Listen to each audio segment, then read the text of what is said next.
ہم عقیدہ کیوں پڑھ رہے ہیں جبکہ ایز اے مسلم ہمیں تو ہم اللہ پر بلیو رکھتے ہیں، رسولوں پر ایمان رکھتے ہیں، فرشتوں پر ایمان رکھتے ہیں، کتابوں پر، تو ہم پھر عقیدہ کیوں پڑھ رہے ہیں؟ بڑا خوبصورت جو ہے سوال ہے، بارک اللہ فیکم۔ دیکھیں آپ کبھی دیکھیں کہ ایڈورٹائزمنٹ کمپنیاں جو ہیں وہ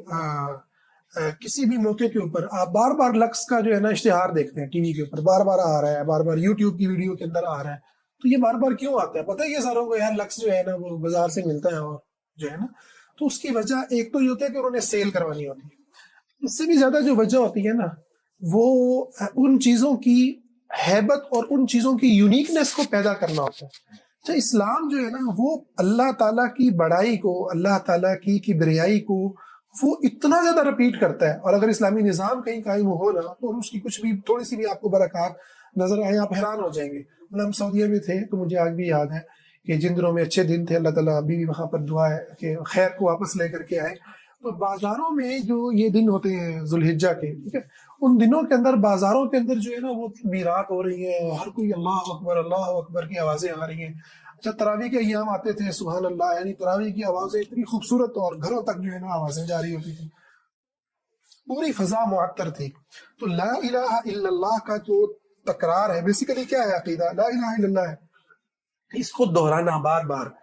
یعنی عقیدہ پڑھنے کا مطلب ہے اللہ کی محبت کی یاد میں بیٹھنا، جس کے بارے میں نبی صلی اللہ علیہ وسلم نے فرمایا کہ جو قوم اس لیے بیٹھتی ہے، اس لیے جمع ہوتی ہے کہ وہ اللہ تعالیٰ کا ذکر کرے، اللہ کو یاد کرے، تو فرشتے اس مجلس کو اپنے پروں سے ڈھانپ لیتے ہیں۔ یہ فیل ہمیں بھی کرنا چاہیے۔ اس وقت بھی اللہ کے فرشتے آسمانوں پر موجود ہیں، ہمارے دو ہر انسان کے ساتھ تو ویسے دو موجود ہیں،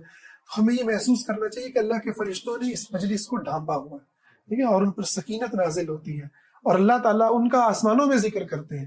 یعنی عقیدہ پڑھنا یہ ہے کہ آپ اللہ کے بندوں میں ذکر کر رہے ہیں۔ تو نبی صلی اللہ علیہ وسلم نے فرمایا کہ اللہ رب العزت کا جو دنیا کے اندر مجلس میں دنیا کے بندوں میں ذکر کرتا ہے، اللہ ان کا ذکر اپنے آسمان میں فرشتوں کی مجلس میں فرماتا ہے، اس سے بہتر مجلس میں فرماتا ہے۔